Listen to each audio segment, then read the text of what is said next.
The manila folder was buried under 4 years of tax returns and Lisa's medical bills. I almost threw the whole box away when I was cleaning out the garage last Saturday. Sarah's tuition payment was due Monday, $60,000 for her second year at Stanford Medical School. And I was digging through old files looking for that home equity paperwork. That's when I found it. U.S. Patent Application Number 11-247891, filed March 15, 2017. AI-driven financial fraud detection system with real-time behavioral analysis. Applicant name, Michael Patterson. My signature at the bottom, notarized and everything. I'm Mike Patterson, 48 years old, and I've been building cybersecurity systems for the last 15 years. Right now, I'm sitting in my kitchen at 11 p.m., staring at this document that's about to change everything. The same document that proves I own the technology that's been making Brandon Hutchinson look like a genius for the past 8 years. The memory hit me like a freight train. March 2017, that cybersecurity summit in Denver. Brandon was there as a junior project coordinator, fresh out of his MBA program, asking me basic questions about encryption protocols. His dad had just made him VP of technology, nepotism at its finest, and the kid needed a crash course in everything technical. I spent 2 weeks explaining the difference between firewalls and antivirus software. Meanwhile, I was pulling all-nighters in my hotel room, writing code for a fraud detection system that could analyze transaction patterns in real time. I'd been working on the concept for months, feeding it data sets I'd collected from various financial institutions. The algorithms were revolutionary. They could detect anomalies in spending behavior and flag potential fraud within milliseconds. Brandon was passed out in the hotel bar most nights, still wearing his conference badge, complaining about how technical stuff was boring. His exact words. I remember thinking someone needed to file the patent paperwork before some competitor beat us to it. Legal was backed up until Q4, so I did it myself. Used my personal credit card for the filing fee, figured I'd expense it later. But then the company went through that merger scare. Layoffs hit the engineering department, and everyone forgot about documentation. I kept quiet, kept working, watching Brandon stumble his way through technical presentations using slides I'd created. The fraud detection system went into production 6 months later with Brandon's name all over the architecture documents. For 8 years, I watched him take credit for my work. Every investor meeting, every conference presentation, every tech blog interview, Brandon talking about his revolutionary approach to AI-driven fraud prevention. The system was processing millions of transactions daily, preventing an average of $2.8 million in fraudulent charges per month. Brandon got promoted twice on the strength of that technology. And me, I stayed in the same senior architect role, getting annual reviews about how I was great at execution but needed to work on leadership presence. Last month, Brandon actually told the board that I was more of a maintenance guy than an innovator. I was sitting in the back of that conference room, listening to him describe the system architecture like he'd invented it himself. The breaking point came 2 weeks ago. Sarah called me from Stanford, stressed about tuition deadlines and whether she should take out additional loans. Medical school debt was already going to be crushing. We were looking at $240,000 total by graduation. I'd been covering most of it from my salary and Lisa's life insurance, but money was getting tight.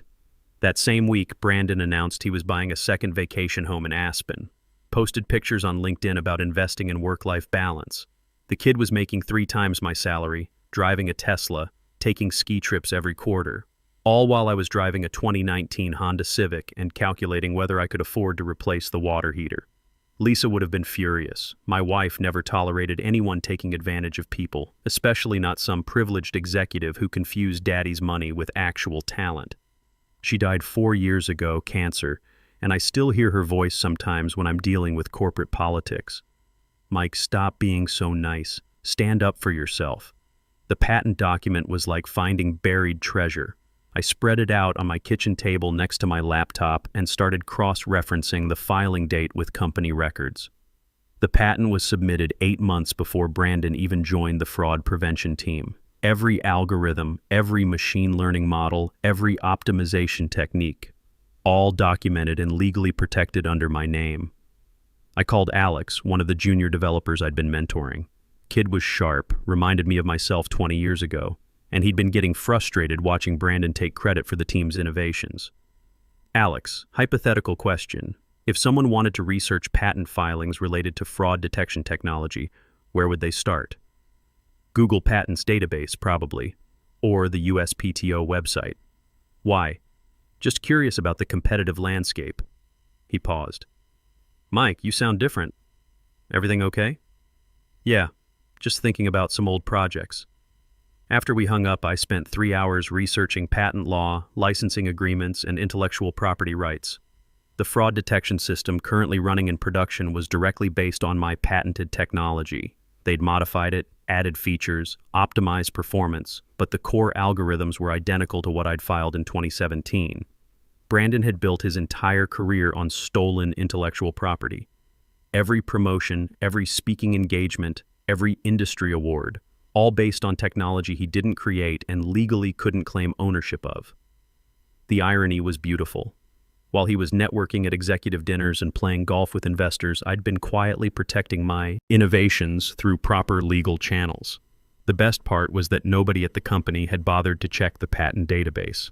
They all assumed that because I was just a senior architect, I wouldn't have the initiative to file intellectual property claims. Brandon probably didn't even know what a patent application looked like, much less how to research existing filings. I poured myself a beer, Lisa's favorite IPA that I kept buying out of habit, and opened my laptop. Time to make some phone calls. Laura Morrison answered on the second ring. I'd found her contact info through Alex's friend who'd interned at Titan Link last summer. Laura was VP of architecture there, their top technical decision maker, and according to Alex's friend, she didn't waste time on small talk. This is Laura. Ms. Morrison, my name is Mike Patterson. I'm a senior architect with some intellectual property that might interest Titan Link. What kind of IP? AI-driven fraud detection with real-time behavioral analysis. Patent filed, proven performance metrics, currently processing $340 million in transactions monthly. She paused. Send me the documentation. If it's legitimate, we'll talk. I spent Sunday afternoon putting together a presentation package.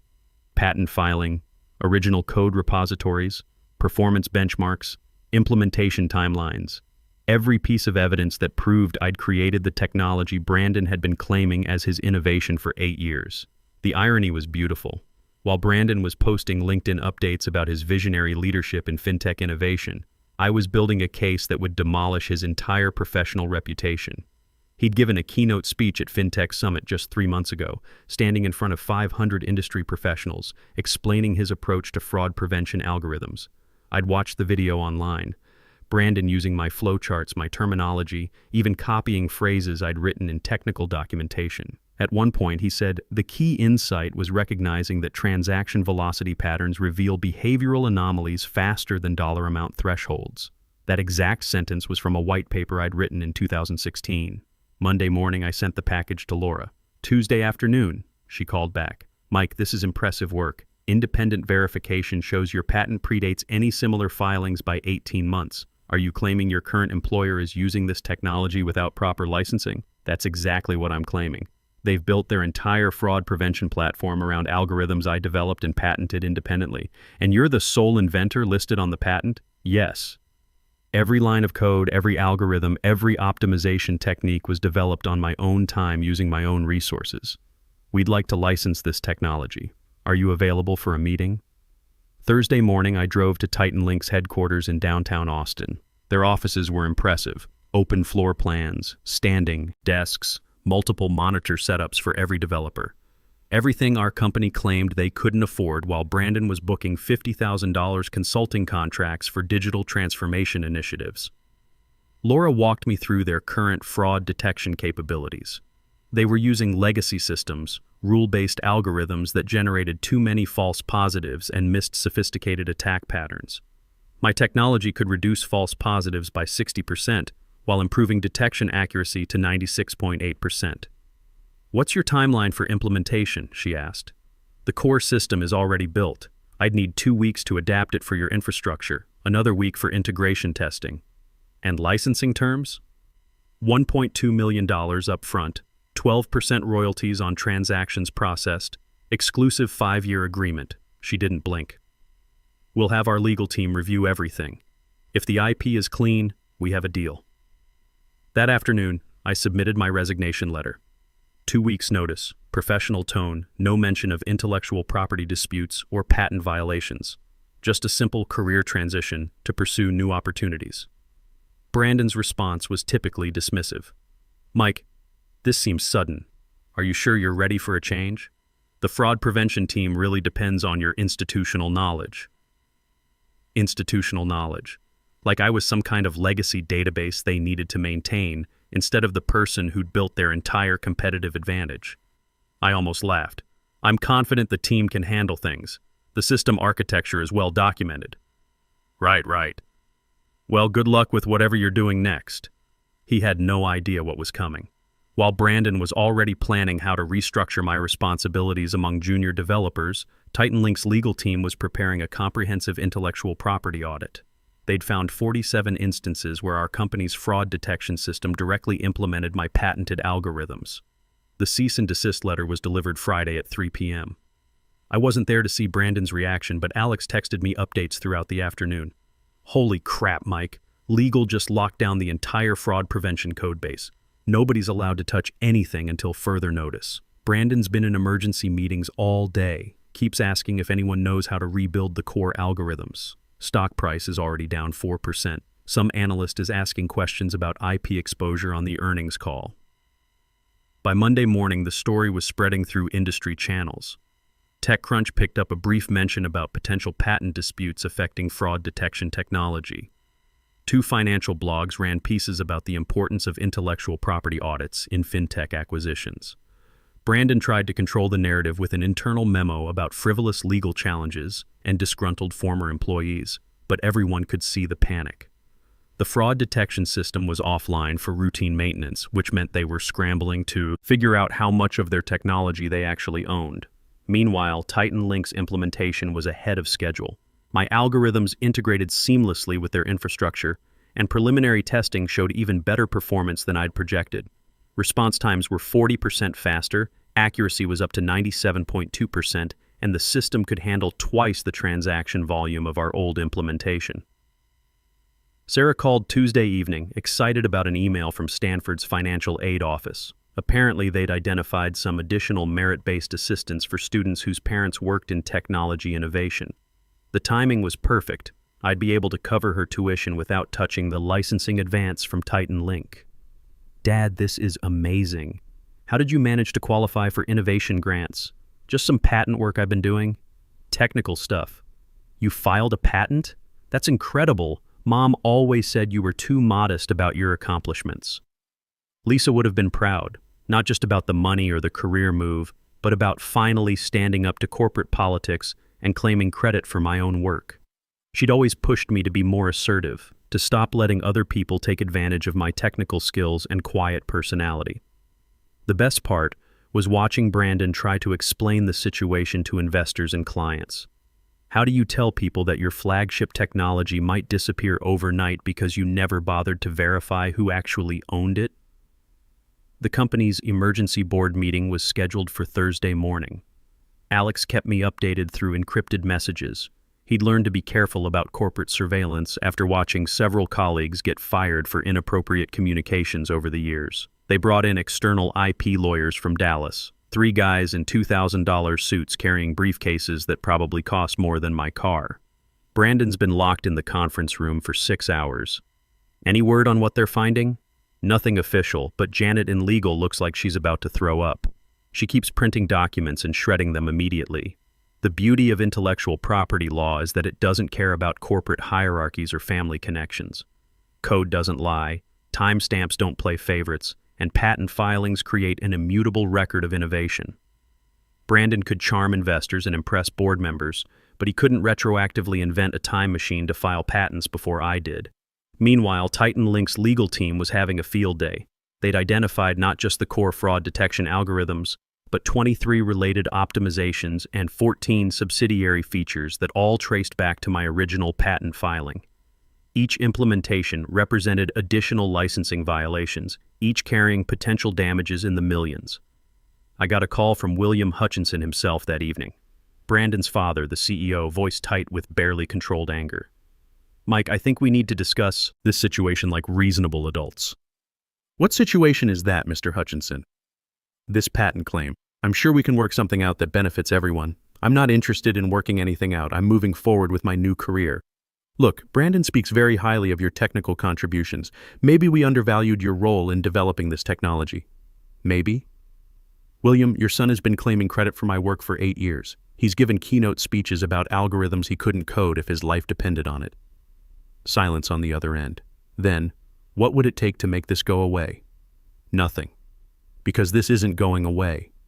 Your company stole my intellectual property, built your competitive advantage around it, and profited for nearly a decade. Now you get to face the consequences. The lawsuit they threatened never materialized. Their IP lawyers took one look at the patent documentation, the timeline evidence, and the clear implementation matches, then advised immediate settlement discussions. Fighting a patent infringement case they couldn't win would only generate more negative publicity and legal costs. By Friday afternoon, 3 major clients had put their contracts on hold pending resolution of the IP dispute.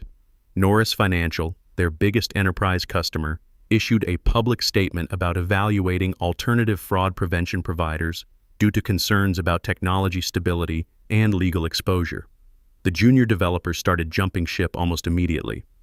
Alex resigned Monday morning, citing lack of confidence in technical leadership. 2 other senior engineers followed by Wednesday. These weren't kids fresh out of college.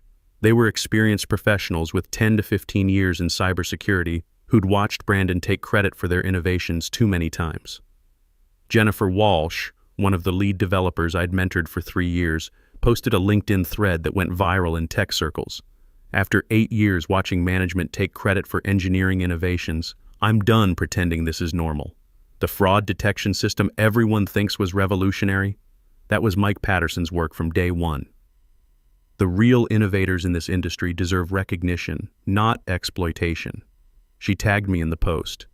Within 24 hours, it had 20,400 likes and 340 comments from other developers sharing similar experiences. Industry veterans started rallying around the story, sharing their own examples of technical professionals getting undermined by non-technical executives. Brandon tried damage control with his own LinkedIn post about collaborative innovation and team success, but the comments section destroyed him. Someone had dug up his keynote speech from FinTech Summit and posted side-by-side comparisons with my original technical documentation. Every slide, every diagram, every key insight, all traceable to work I'd published months or years before Brandon even understood the concepts. The most damaging comment came from Dr. Sarah, a respected AI researcher at MIT. I reviewed the patent filing and implementation details. This is clear-cut intellectual property theft. The financial industry should be concerned about working with organizations that don't respect IP rights. TitanLink's system went live the following Monday with 0 fanfare and maximum impact. My fraud detection algorithms integrated seamlessly with their infrastructure, processing transactions 50% faster than the old implementation while maintaining 97.1% accuracy. Within 48 hours, 3 financial institutions had signed pilot agreements. The performance metrics were spectacular. False positive rates dropped by 65%, processing speeds increased by 40%, and the system could handle peak transaction loads that would have crashed the old architecture. Everything I designed the system to do, but never had the resources or executive support to implement properly. Sarah called that evening, excited about her latest microbiology exam results, but more interested in the industry buzz around my patent story. Dad, everyone in my study group is talking about your situation. Apparently it's becoming a case study in intellectual property law classes. Really? Yeah, and not just the legal aspects. One of my friends is doing her MBA thesis on how technical talent gets exploited in corporate environments. She wants to interview you. I'm not sure I'm ready for academic analysis. Dad, you're not just standing up for yourself, you're standing up for everyone who's ever had their work stolen by incompetent management. Mom would say that's worth talking about. Lisa always believed that doing the right thing had a ripple effect. Stand up to bullies, support your colleagues, protect your innovations. Not for revenge, but because someone has to draw the line. She'd spent her last months encouraging me to be more assertive, to stop letting corporate politics undermine my contributions to the field. The investigation results leaked Thursday afternoon. An internal audit had identified $47 million in licensing fees and damages related to my patent violations. The company's insurance wouldn't cover intellectual property theft, meaning the costs would come directly from operating budget and shareholder equity. Brandon's termination letter was hand-delivered Friday at 4 p.m. No severance package, No transition period, just immediate removal from all systems and a security escort to clean out his office. According to Alex, who was visiting the office to return his laptop, Brandon tried arguing that he'd collaborated on the fraud detection development. The security guard wasn't interested in technical discussions. Neither was HR, legal, or the board of directors. When your entire professional reputation is built on stolen intellectual property, termination isn't a negotiation, it's damage control.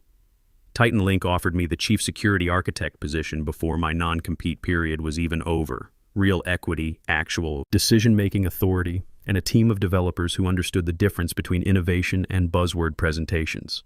The salary was 40% higher than my old job, but more importantly, they valued technical expertise over political connections.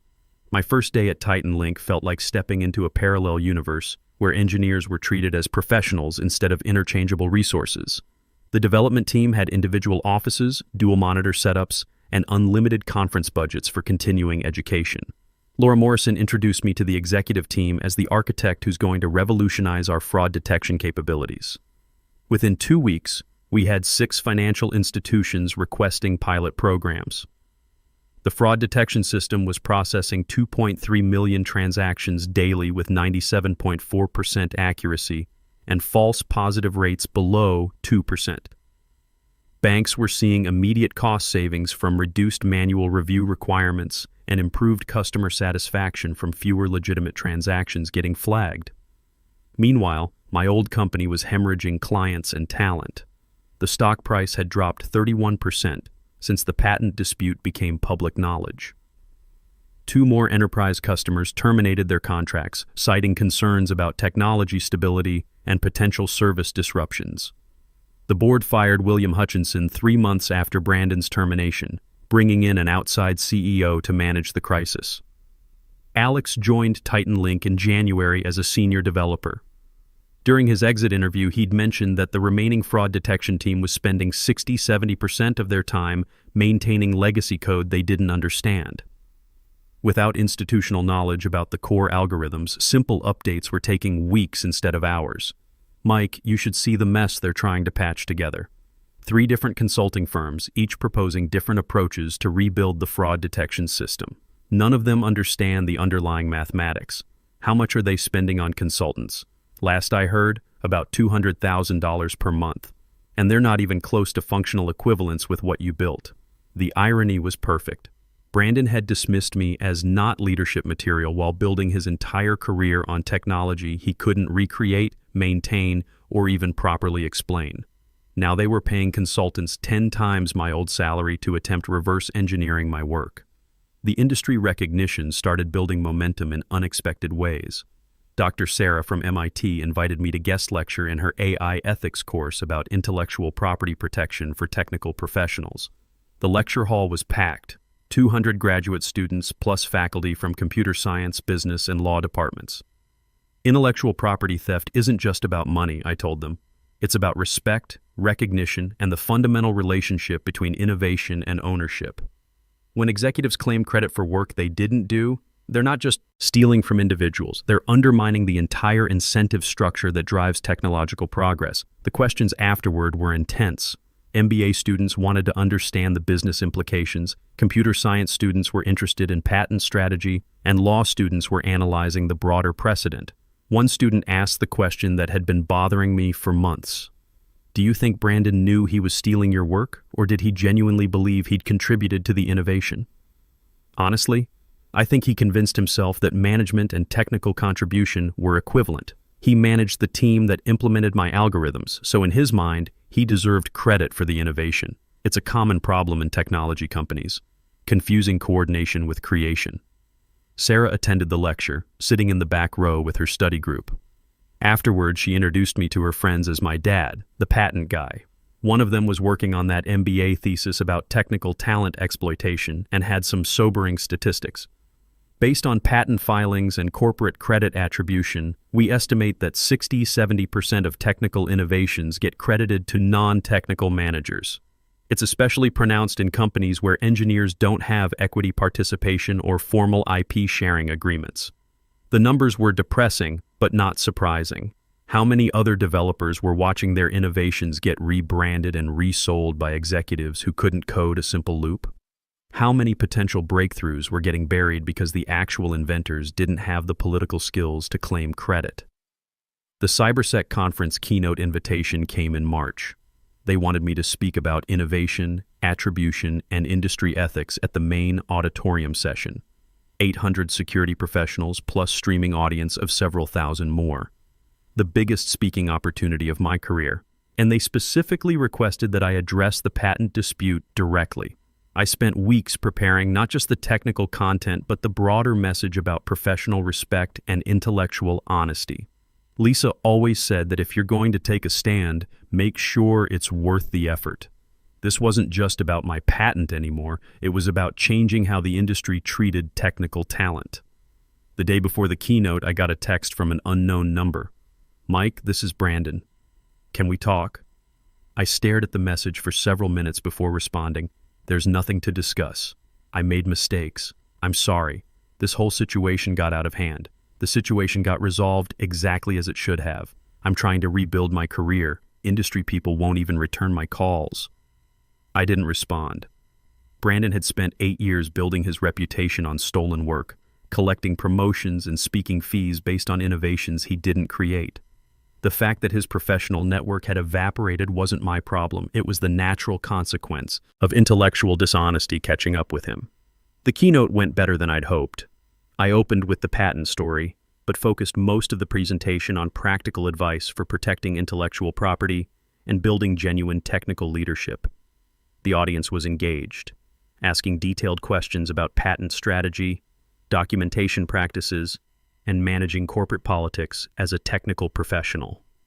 During the Q&A, someone asked about forgiveness and second chances for executives who'd made attribution mistakes. I thought about Brandon's text message before answering. Intellectual property theft isn't a mistake. It's a choice. When someone repeatedly claims credit for work they didn't do, presents innovations they didn't create, and builds their career on stolen contributions, that's not an oversight, it's fraud. The technology industry will be healthier when we stop making excuses for that behavior. The applause was sustained and genuine. After the session, dozens of people approached with their own stories of innovation theft, patent disputes, and corporate credit grabbing. The problem was endemic, but most technical professionals felt powerless to fight back against well-connected executives. Walking to my car afterward, I thought about the long arc from that night in my garage, finding the patent documentation, to this moment of industry recognition. The revenge had been satisfying, but the real victory was bigger than personal vindication. It was about changing the conversation around technical contribution and professional respect. Sarah called while I was driving home.